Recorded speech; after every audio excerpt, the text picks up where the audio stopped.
راهبة بسيطة عايشة في دير هادئ قريب من مدينة روما.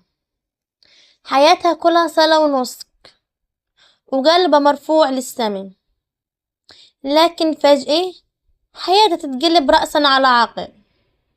دي هي قصة القديسة ساغونستا. في أيام الملك أركاديوس والملك أونوريوس وقعت الراهبة دي أسيرة في يد رجال حاكم مدينة الرها. قدموها هدية لزوجة الحاكم كجاري.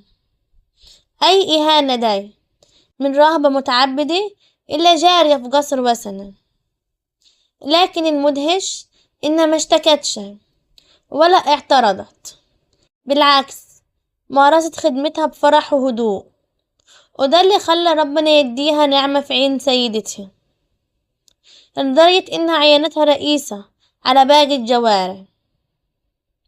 لكن قلبها ما كانش متعلق بالقصر ولا بالمجد الباطل، كان متعلق بالسما.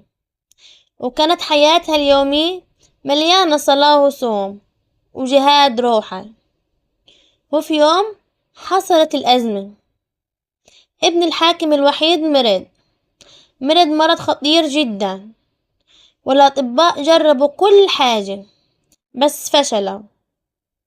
الأم الحزينة اتذكرت الجارية البسيطة ده وقالت لها صلي من أجل ابنه.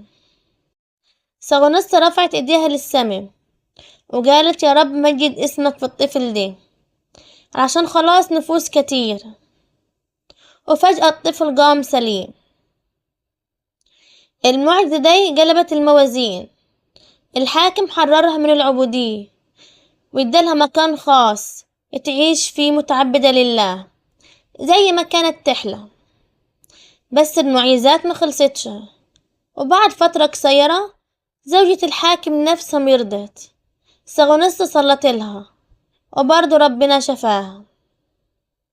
والمشهد الأعجب اللي حصل بعد كده إن الحاكم خرج يصطاد وتاه في البرية في لحظة رعب، والطريق مقفول والظلام حالك.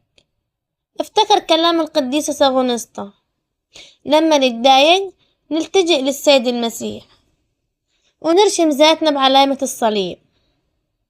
هو نفسه جرب، صرخ يا إله ساغونستا انقذنا، وفجأة نور عجيب على شكل صليب ظهر قدامه وابتدى يقوده لحد لما رجع المدينة سالم. الشعب كله فرح برجوعه، والحاكم نفسه ما بقاش زي الأول. طلب من القديسة ساغونستا إنها تكلم الشعب عن المسيح. اتكلمت بفرح وبشرت الكل بالإيمان. والحاكم بعت الإمبراطور أونوريوس يطلب كاهن، فجالهم كاهن قديس اسمه سأوفانيوس. كرز وسطهم بكل قوة وآمنوا كلهم، واترسم أسقف على الرها. أما القديسة ساغونستا فكرست حياتها لخدمة النساء وتعليمهم الإيمان. وفي الآخر وبعد جهاد عظيم ربنا سمح بمرض قصير وانتقلت بسلام. الكنيسة بتفتكرها في يوم 17 توت من كل سنة.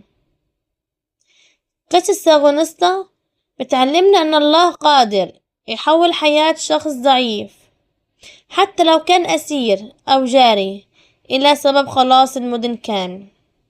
بركة صلواتها فلتكن معنا جميعا، أمين.